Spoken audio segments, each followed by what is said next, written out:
I don't have all the answers here. I certainly don't. The answers are that we need to put ourselves in each other's shoes. We have to be able to make concessions. We have to be able to forgive, and we have to be able to move forward. But how do we do that in the light of violence happening around us? How do we do that at a time when the people running the world seem to be wanting the war to happen? Why would they want that to happen? Well, if you remember, the last president that was assassinated, John F. Kennedy, was assassinated after he made a speech talking about the intelligence community and the problems that they had caused and how he would splinter them into 1,000 pieces. That's what he said. And then he was killed for that. The president before him, Eisenhower, as he was leaving office, he made a speech. Typically, after you're done with office or you're on your deathbed, you start to get very honest. And he said that the greatest threat that this nation had was the military industrial complex. It's always been the military being the greatest threat. And the reason why the military industrial complex is such a threat is because if you have a business, the goal of your business is to grow your business. It's to make more money. But when you're in the business of war, that means you need more war. Business isn't very good if there's no war. And so we always need this opponent. We always need this boogeyman out there in order for us to continue to invest into new weapons and new arms and things like that. Into the 50s, the 60s, the 70s, we had this Cold War between America and Russia. And this led the military industrial complex to continue to spend lots and lots, billions of dollars on new technologies and continue to build up the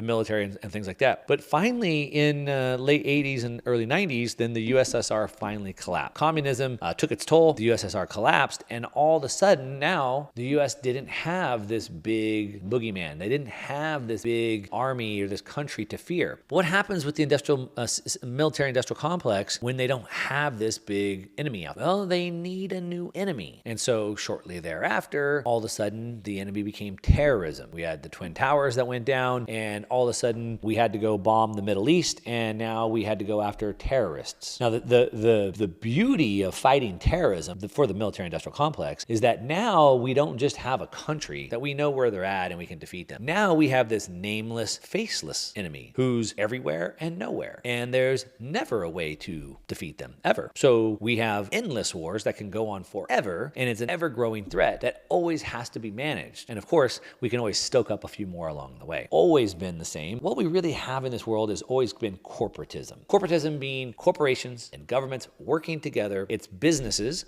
working in their own interest with the government to continue to build their businesses. That's what it's always been. This military-industrial complex wants to continue to stoke more wars, but then we also have other things, such as through the Middle East, we have massive amounts of energy. So we have oil pipelines, we have gas pipelines. If you look back through most of what happened through the Gulf Wars after 9/11, a lot of it seemed to be going over there to protect the interests of some of these rich people or multinational companies, if you want to call it that. Securing rights to the energy, securing oil pipelines and things like that. It's always been about the money. And so because of that, it makes it very difficult for us to understand what's going on. And so while on one hand, it seems so simple, the other hand, it's like, how do we know this isn't some fake false flag? For example, in Israel, Netanyahu, the prime minister there, has been under attack. The people in Israel are not happy with the government. They became one of the most authoritarian nations in the world during the COVID pandemic. And there's been so much pushback. The country is starting to reject the leadership or the political leadership that's there.